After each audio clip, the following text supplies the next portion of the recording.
Sabres finally get the win after heading to overtime against the Washington Capitals, but the standings still not looking great, but we'll tell you why coming up here on the Locked On Sabres podcast.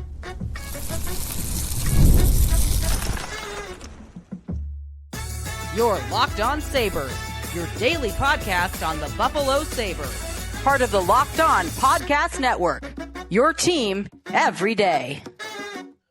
What is up, everybody, and welcome in to this Monday edition of the Locked On Sabres podcast. Thanks for making us your first listen every day. We are free and available wherever you get your podcast. Thanks to you everydayers for coming back. You can watch us on YouTube. Be sure to watch the show there. Hit the like and subscribe button. And, of course, if you want to be in our Locked On Sabres text club and you're not already, you can sign up for that by heading over to joinsubtext.com/Locked On Sabres. Today's episode is presented by Game Time. Download the Game Time app today. Create an account. Use code LOCKEDONNHL for $20 off your first purchase. Sneaky Joe DiBiase here on a Monday following a Sabres win over the weekend against the Washington Capitals in a shootout. It did take a shootout. Bowen Byram gets the winner. A defenseman scoring the winner for the Sabres because some of their best players offensively are defensemen, but sometimes that could be a good thing, and in this moment, it did get them the win. We'll talk about what happened in that game. We'll take a look at the standings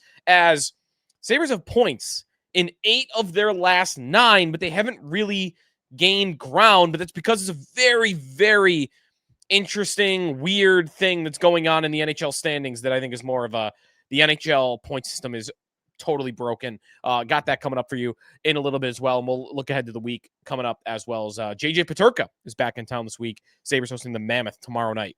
Before we get into all of that, though, I want to alert you that tomorrow morning on Jeremy and Joe on WGR, me and Jeremy will have Rasmus Dahlin on 8 a.m. So tune in for that. If you are looking for some hockey talk, we'll have Dahlin on tomorrow. I don't think we've had him on our show. We've had Lindy on, obviously, every week for a long time. But tomorrow we got Dahlin. So tune in for that tomorrow.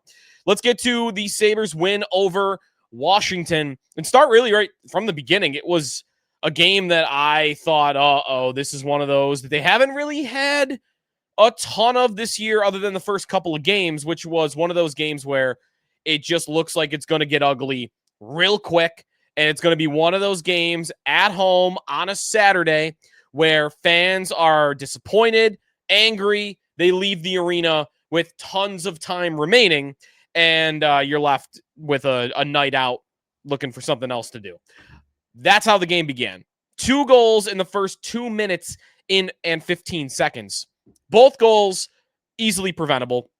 The first of which, Dylan Strome scoring on a rebound. Ryan Leonard takes a soft wrist shot from the point, and Ukko-Pekka Luukkonen shoots the puck out off his pads right into the slot, exactly where Strome is waiting to bang home the rebound. That is a goal that to me is squarely on the goaltender because that is a soft wrister, and you got to have a softer rebound there. Somehow, some way, that can't shoot right out to that guy like that. The second goal, not Luukkonen's fault at all. Ali Protas gets a back and forth goal with Connor McMichael on basically a 2-on-0 because the Sabres had fumbled the puck around in the offensive zone. It goes back the other way for what looked like a breakaway, but then again, it was a give and go back and forth. There's nothing Luukkonen could do on that one. Again, he's like sprawling with the pad. He's trying, but obviously all Protas there has got to do is lift the puck over UPL's pad, and he's got it. So 2 minutes, 15 seconds in, I'm like, here we go. And even though the second goal wasn't Luukkonen's fault, I'm thinking, this is why you don't start UPL. He's not up for this right now. It hasn't been a good start to the year, and he had a bad year last year, and you're putting him in the rotation over Colton Ellis, and this is what you get for it. And that turned around immediately.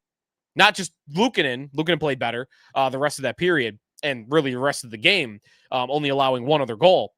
But the Sabres turned it around as quickly as possible. Like if anybody was thinking, hey, maybe this is one of those games we're going to have to leave early, bang, before the sentence would have been completed, Tage Thompson with his 5th goal of the year on a nice play. He's out there on a line with Jason Zucker and Jordan Greenway, and the Sabres actually lose the draw.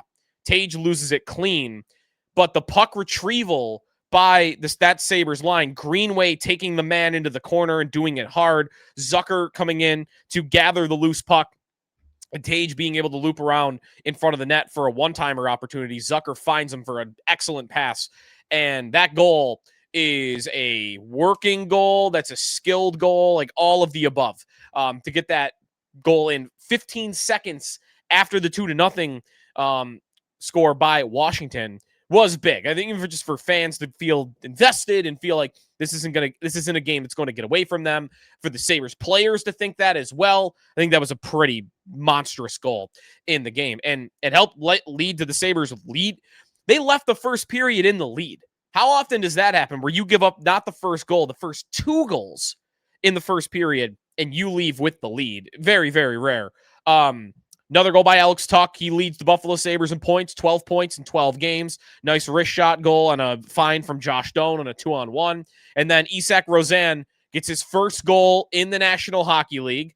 I was being a little snarky with that goal in the text club and on social media, but sue me. It was 4 years and 3 months after the Sabres traded Rasmus Ristolainen for the pick that became Isak Rozan that they got a goal from him. They did get a goal from Robert Hagg out of that trade, if we're being technical, and that was years ago. They got exactly one goal from him. Good for Rozan. I mean, I hope he could build that into more. He's probably going to be asked to play more and more. And listen, the one thing that's not translated to the NHL level for him in, sparing action through 3 seasons here, is the offense. There hasn't been points, there hasn't been goals, there haven't been shots, there haven't been scoring chances, like just really not much at all. This was a nice game for him. He had some opportunities. It's a nice goal, nice find by Jack Quinn, by the way. Quinn, who I think is playing awesome so far this year, which him and Samuelson, I don't know who's more stunning. We put a poll up. Who's more stunning with their play this year, Jack Quinn or Mattias Samuelsson? Quinn uses his speed to go to the middle of the ice, open up space for Rozan, who comes in from the right and has a wide open wrist shot, and he beats Charlie Lindgren on the wrist shot. So Quinn really makes that goal. But a good finish by Rozan, and I think, again, he's probably going to stick here for a little while longer. Sabres don't score again after that until you get to the shootout, but I thought they played okay. I didn't think they got smoked. I mean, some of the second period numbers don't really look that great. In the second and into the third. I mean, the second mostly. Third, everything was pretty even. Second period, shot attempts for Washington were 21-13. Shots were 12-5. This is all even strength. Scoring chances 9-4. They scored the only goal of the period. Second period belonged to Washington. Third period was very back and forth. Sabres did a good job getting that game to overtime.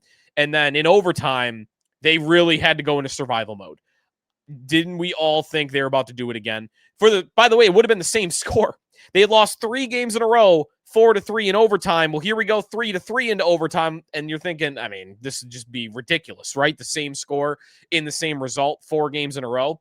And then Dahlin and Tage get stuck out there on the ice in overtime, and they can't get out. The bench is on the far end, so a change is very difficult. And Washington's buzzing around. They're getting their chances. That is where UPL made his money in this game. First period, not great. He really, I think, was at fault on that first goal. Rest of the game, played okay. Third, the overtime was UPL, saving the day. Big chances by Washington, and UPL turned them away at every turn. He didn't really make the Sabres scramble in front of the net a lot also. He was making saves clean. Some of them he was pushing the rebound off into the corner, which was, I think, helpful when those guys are gassed like that. And he got through just enough time. He bailed them out just enough times to give them an opportunity to get off the ice eventually. And then they were able to close out overtime and go to the shootout where, again, UPL, awesome. Like, he ended up being the game's #1 star. And I don't want to go overboard. I like to use goals saved above expected to evaluate goaltenders. And in this game, he allowed 3 goals saved. The expected goals in this game were 2.9 for Washington. So he basically allowed what was expected in this game, which is fine. Not great, not terrible. But he made the saves at the most critical spots of this game in overtime, and then stopping all of the shootout attempts was also key. And he gave enough opportunities. I mean, no Sabres scored until the 5th round when they got to Bowen Byram eventually. I was wondering if Power was going to go next. Dahlin had just gone. Then Byram, like, were they going to go defenseman in the shootout? I don't actually know where they were going to get there, but Byram ends it. And then the Caps don't even really get a shot attempt off on that final shootout attempt. So Sabres get the win, and you gave Washington a point, but whatever, you got to win. And after seeing 3 overtime losses, I think we just needed to see them get 2 points on the board. Now, kind of big they got 2 points because the conference is all in the same spot. I'll explain, and we'll go through it a little bit when we come back here in the Locked On Sabres podcast. Today's episode of the Locked On Sabres podcast is presented by FanDuel. So hockey's back, basketball's back, football's back. It's all back. There's no better place to get in on the action than FanDuel, the official sports betting partner of the NBA. Even if you miss the start of a game and you want to ride the hot hand, FanDuel has live bets on everything from who will score next to your third period comebacks. Plus, you can even combine live bets into a same game parlay for a shot at a bigger payout. Sometimes it can be like a little game too. Like if I had Dodgers to win the World Series. Now I was rooting for the Blue Jays hard once the series began, but I had that Dodgers ticket for a while, and tracking throughout like what they were offering me as a cash out. I never ended up taking the cash out. So my emotional hedge, I guess, paid off. But again, it's interesting. Like it's another little extra layer of thinking and entertainment is, should I take the cash out here? Oh, wait a minute. Now it's here. A lot of fun stuff on FanDuel. Right now, FanDuel's giving new customers $300 in bonus bets when your first $5 bet wins. So head to FanDuel.com, sign up, play your game with FanDuel, the official sports betting partner of the NBA. Today's episode of Locked On Sabres presented by Monarch. Let's be honest, most of us can't even name all our financial accounts, let alone what they're worth. Between 401ks, savings, investments, it's easy to lose track, and that can mean leaving money on the table. That's why I started using Monarch, an all-in-one personal finance tool that brings your entire financial life together in one clean, easy-to-use interface on your laptop or your phone. Helps saves your, organizing your accounts, tracking your spending, better handle on your investments without ever touching a spreadsheet. You can review everything with your partner, see shared goals, make better financial decisions together. Don't let financial opportunities slip through the cracks. Use code LOCKEDONNHL at monarch.com for 50% off your first year. That's monarch.com, code LOCKEDONNHL for half off your first year. Back here on the Locked On Sabres podcast, the Sabres record 5-4-3 so far this year. Keep in mind, by the way, when you look at the Sabres record and you think about where they currently stand, one benefit that they've had so far this year is they have played all but 4 games, at home. So what is that? 8 games at home, 4 games on the road. That's split so far. I mean, it's going to start evening out eventually. It's actually not going to be in the next week because they have a couple of home games in a row here, but there are road trips on the horizon. And we don't know enough yet about what the Sabres will be home versus away. Some years they actually are weirdly better on the road. We've seen that. This year, the very early indications are they're better at home. 5-2-1 at home, 0-2-2. They have not won yet on the road through 12 total games. At the moment, this is where the standings are very strange. This is where I will tell you, I think the NHL point system is completely and utterly broken. As you look at the standings today, the Buffalo Sabres are 1 point out of third place in the Atlantic Division, while they are also tied for last place. Here's the kicker. Every team in the Eastern Conference, that is 16 teams, are above 500. Should not be possible that every team in a conference is above 500. And that is currently where we stand. Now, some of that is these East teams have been beating teams in the West, but you're also getting a lot of overtime games, a ton of overtime games. And that's how this is happening. It's way too weighted for overtime losses. Now, listen, like the Sabres are getting the benefit of that. They have the most overtime losses in the Eastern Conference at the moment. So, whatever. I can complain till I'm blue in the face about how dumb the point system is. It is completely artificial. It is completely manufactured. But whatever. The Sabre, also, like, I also don't want to say, hey, the Sabres are a bad team because they're not winning these games in regulation and they're losing in overtime. Overtime is not true NHL hockey. It is, but it's not 5-on-5. It's such a different type of sport. It's so much more man-on-man. It's so much more speed and skill. And when you've built your team to be a little bit more tougher, a little bit more physical, a more defensively sound team, then one consequence is when you play 3-on-3, which is not 5-on-5, it's just going to look different. So I hate it. I hate the point system, and I hate more and more how overtime currently looks. 13 points. How are we supposed to feel about this? No, I really don't want to feel like I want to overreact one way or the other. Again, by tomorrow night, they could be in third place in the Atlantic Division, or they could be in last by themselves. They could be in last. Some of these teams might play each other, actually. But listen, what they're doing at the least is they're hanging around. They're hanging around. They're not falling behind. There have been years where everybody is kind of packed together in the East, but there's Buffalo down at the very bottom, away from everybody else. They're at the very least not doing that. And their record could be better than it is. They could have got those games home against Toronto. And they were not able to do so. They could have got that game home against the Columbus Blue Jackets, and they were not able to do so. They could have got a game home they could have come back against Boston if they had scored a couple of goals earlier in the game, in a game they dominated. They could very well be better in the standings. And that's why I'm willing to give them some credit for hanging around, is I feel like they could have more than 13 points. And there are other years where I felt like, wow, they'd have 13 points and they could have 7. I don't feel like this team could have 7. I don't think they could have 8, 9 points right now. It's hard. You'd have to really work to find fewer points for them this year. Like, they're not really getting lucky in any of these games. You could probably say they got a point against Columbus when, again, like, you gotta pick which way you want to approach it. They had a lead in the third period, so you could say they should have got the win, but also they kind of got dominated in that game. So you could also say they shouldn't have got a point at all. But that's one. What other game would you look at? Ottawa, they smoked them. Florida, they were great early on. Detroit, Toronto, they were the better team. Like, you can't really go backwards. You could go forwards and say they should have more, but not. I don't think you can really say less.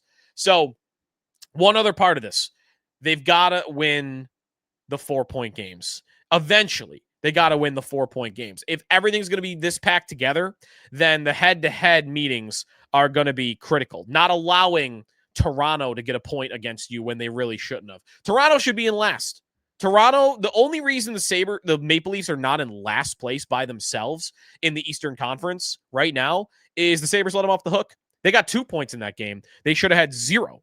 They should be sitting with 11 and everybody else 13 or more. Eventually, I think it's going to be critical the Sabres win all of these head-to-head Eastern Conference games.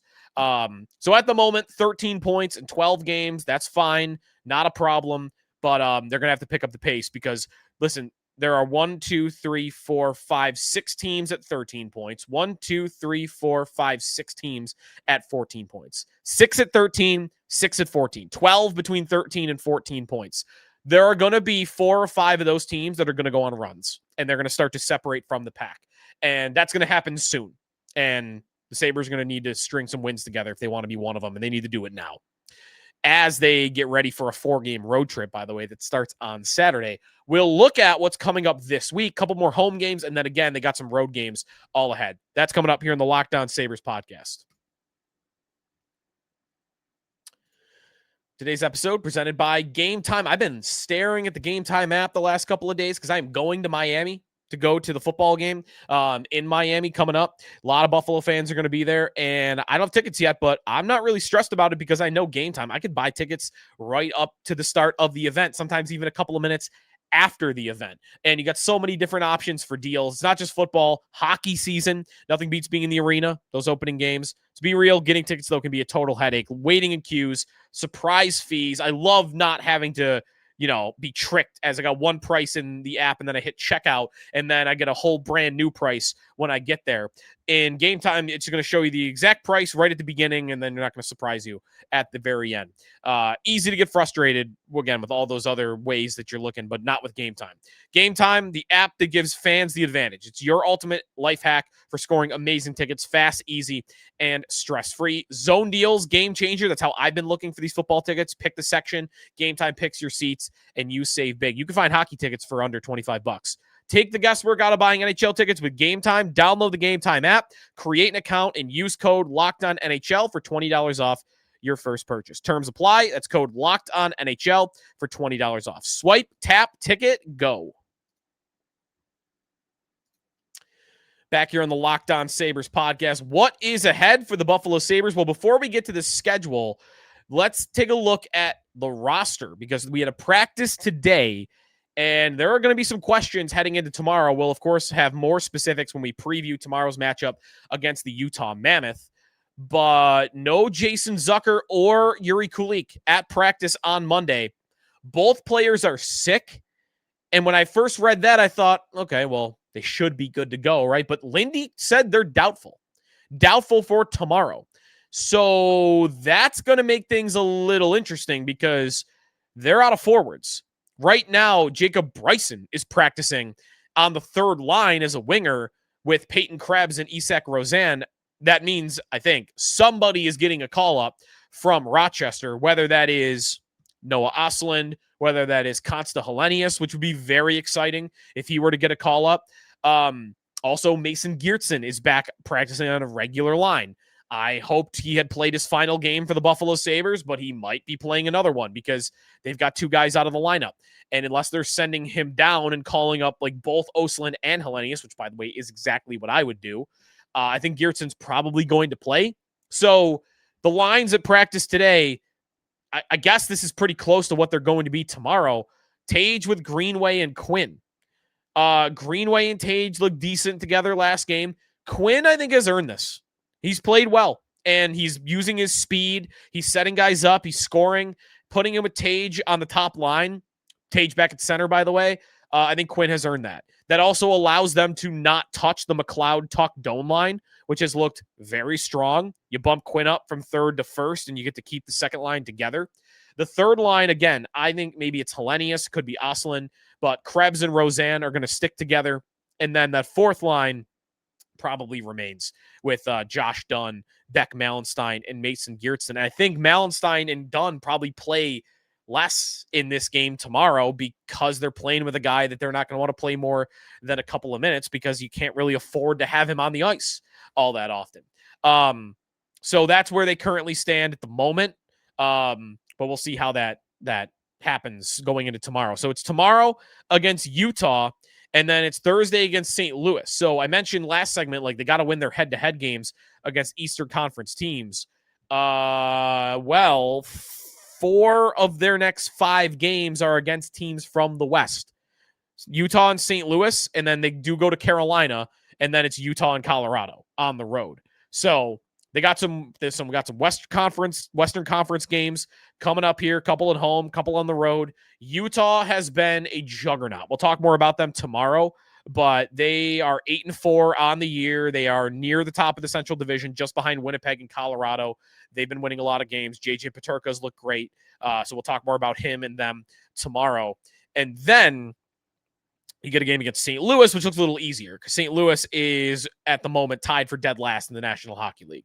So that's what you got coming up on Tuesday and Thursday, Saturday, Wednesday. After that, goalie's going to be interesting. We'll talk more about goalie tomorrow. At the moment, I think what you probably see is Luukkonen go again against Utah. He probably played well enough to earn another start. And then St. Louis is the most interesting game because if UPL plays really well on Tuesday, and it is him on Tuesday, they could go back to him on Thursday. They could go back to Alex Lyon, or they could say, Colton Ellis, here's your other opportunity to start because this is your former team that never gave you a shot to play in the NHL. Thursday is so tough to predict. Tuesday, I feel pretty comfortable projecting UPL right now, but we'll see tomorrow. That's going to do it for us today here in the Locked On Sabres podcast. You want more hockey talk? Be sure to check out Locked On NHL Game Night. Also, Locked On Fantasy Hockey. You get those lineups to set and a lot of stuff going on around the NHL. You can find them on YouTube or wherever you get your podcasts. We'll talk to you on a game day tomorrow here on the Locked On Sabres podcast, part of the Locked On Podcast Network. Your team every day.